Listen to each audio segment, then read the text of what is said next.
Uy, masarap kaya sa public. Ang saya kaya sa public. Sabi nga, parang mas matotoo yung mga tao. Oo. Masaya. Ewan ko, hindi ko masyadong ma-differentiate kasi isang taon na naman ako ng pride. Ayaw ko naman musika. Pero ang saya-saya sa public. At saka ang dami naming program. Ano yung mga program? Oh, Feeding.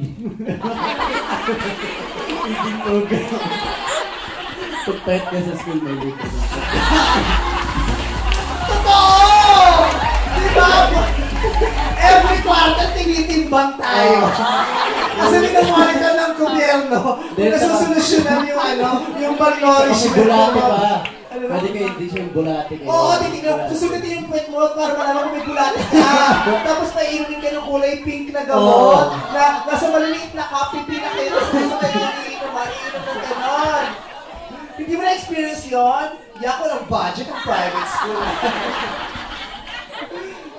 Na-experience yung pala yun? Nakuha lang ka ng bulate.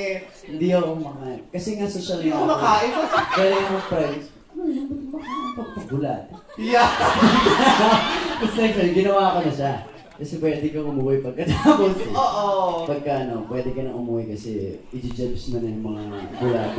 Oo, ganun talaga. Tapos titignan ko sino mga hindi pa nababakunahan, may libreng bakuna. Tapos tinitimbang kayo. Tapos titimbangin ka, di ba? Pagkatapos mong timbangin, may bibigay sa yung parang chocolate drink. Hindi, tsaka may libre pa kang bigas na.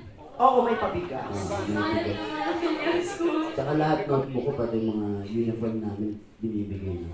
Ay, talaga? Ay, kami bumibigay notebook namin. Sa amin, dito kami sa Makati na. May binigay ng libre. Ay, Makati. Sa Makati. Okay. Social naman sa Makati. Okay.